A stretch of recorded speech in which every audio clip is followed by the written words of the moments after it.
Okay, this is chapter 38 of The Night Singer. 38. Hannah found Ove sitting by the screen in the listening room, next to the one where Axel was being interviewed. Karina laying back on one of the blue sofas. She told them that the technician had confessed to changing the timestamp on the surveillance video, messaging the same information to Eric as she spoke. She watched on screen as he picked up his phone and read the message before turning away and showing it to Amir. "What has Axel Stanstein said so far?" Hannah asked. "That he gave Joel the knife for his 15th birthday. He claims that must be why his prints are on it." Ove took off his glasses and used his shirt to rub the greasy marks from the lenses.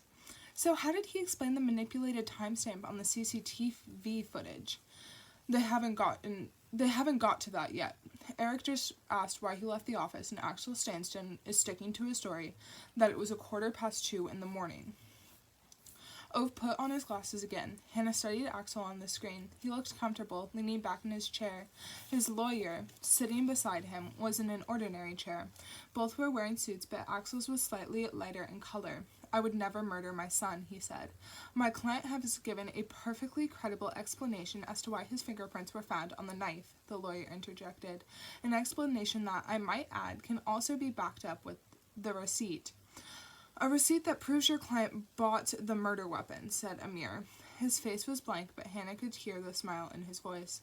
"Yes," said the lawyer, "a week before his son's birthday. It was a gift." "It's not just a matter of the knife," Eric said to the lawyer. "The CCTV footage showing your client leaving the office has been manipulated."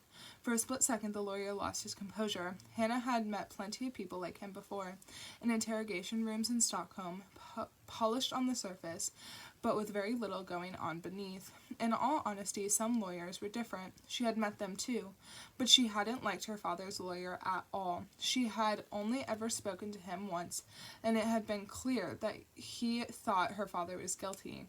Was that because Lars had confessed to him? Eric turned back to Axel. "Can you explain why the CCTV footage was manipulated?"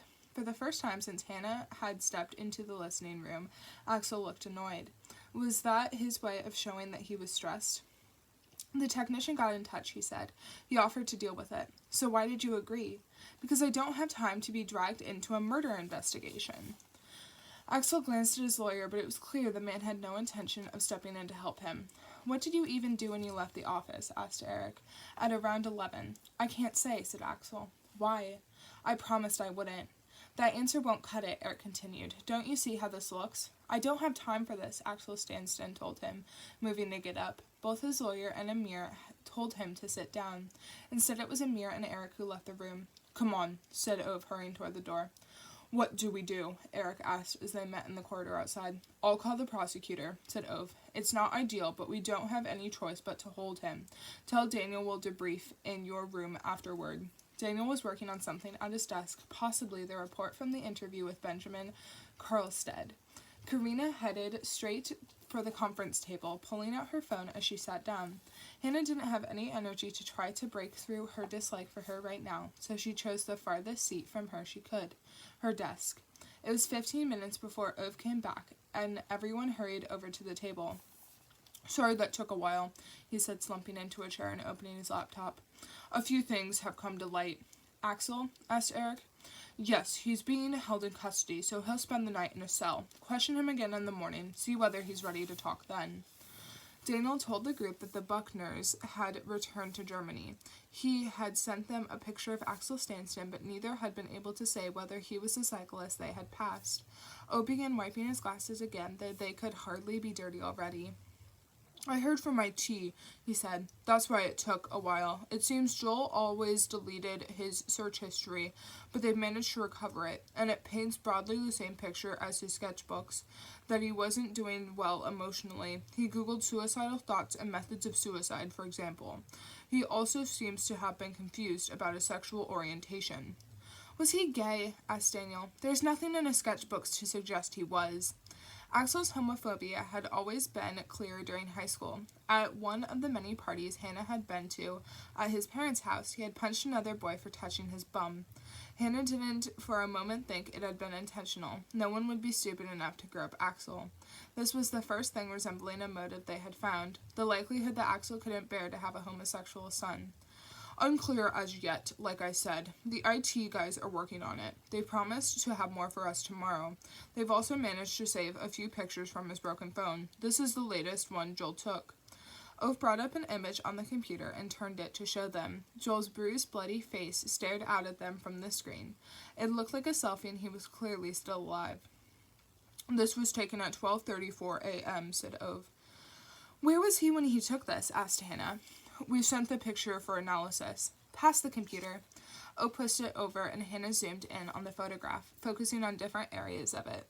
Joel's face took up almost the entire shot, but along one edge she could just make out glass or plastic. Behind that the background was green. I think it's a bus shelter, she said. Are there still buses at that time of night? Asked Eric.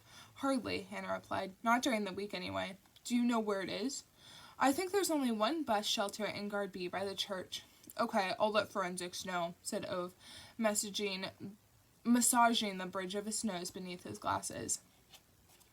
I've got another candidate for who the cyclist could be, said Amir, a 42-year-old birdwatcher from Stenessa. I've left a message telling him to get in touch. What about the owner of the car? Asked Daniel. No news, I'm afraid. Samuel Hergensen's phone hasn't been switched on since Tuesday. Isn't that strange? Asked Hannah. Do we know any more about the assault he was suspected of? He hit another man over the head with a bottle, but he also filed a conflicting report claiming the other man started it. I think we should be doing more to track him down, said Hannah. Like what? Asked Ove. Like talking to his family.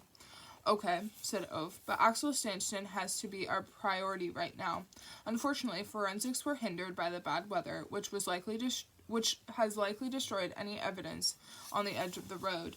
So far, the door-to-door hasn't thrown up anything, but we'll continue with that tomorrow. Hopefully, we'll also have the results of the DNA test then. Who can come in tomorrow? Daniel was first to volunteer. Hannah wasn't quite so quick, but that was simply because she had assumed everyone would be coming in. Sorry, I can't, said Amir. It's my son's 4th birthday, but I can come in on Sunday if you need me. Tomorrow doesn't work for me either, said Karina. I'm seeing my cousin. I can, Eric said after a brief pause that Hannah assumed was linked to his parents-in-law visit. Hannah was too afraid of the answer to ask that question, but she did it anyway. Can I tell Rebecca? No, said Ove. Not tonight. We'll reassess after the interview tomorrow.